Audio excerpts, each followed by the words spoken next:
Today's video is about grading F-LOG footage.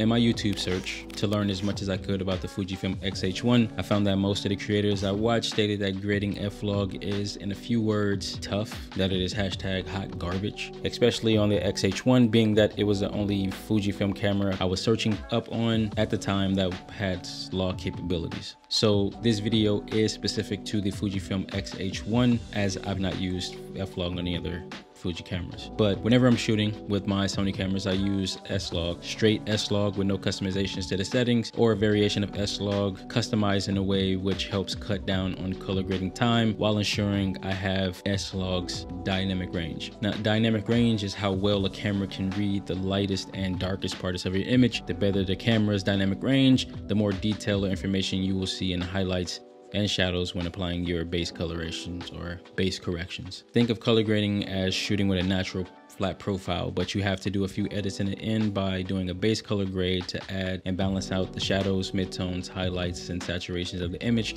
to bring the image back to life.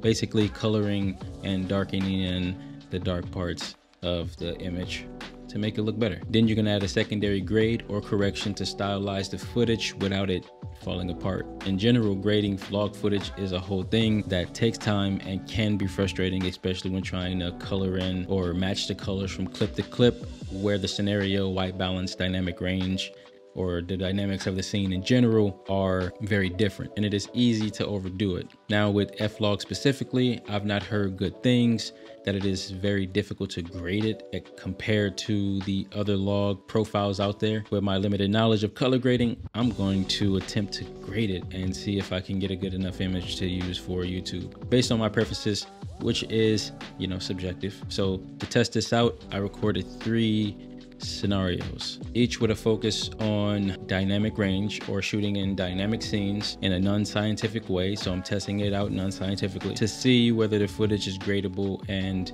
not, as they say, hot garbage. So scenario 1 was outside in the world to test out how to expose the camera in dynamics in this dynamic situation, which is outside, which is, I guess, always dynamic.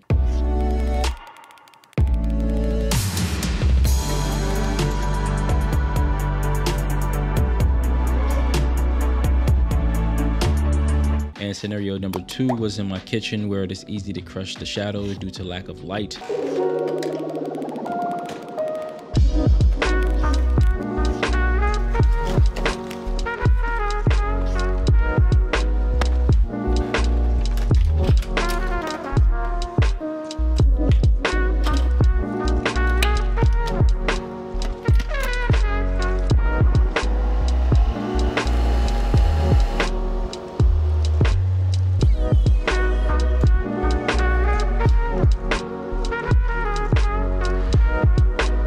And scenario number 3 was in my living room, where there is a mix of both the outside world and the inside world.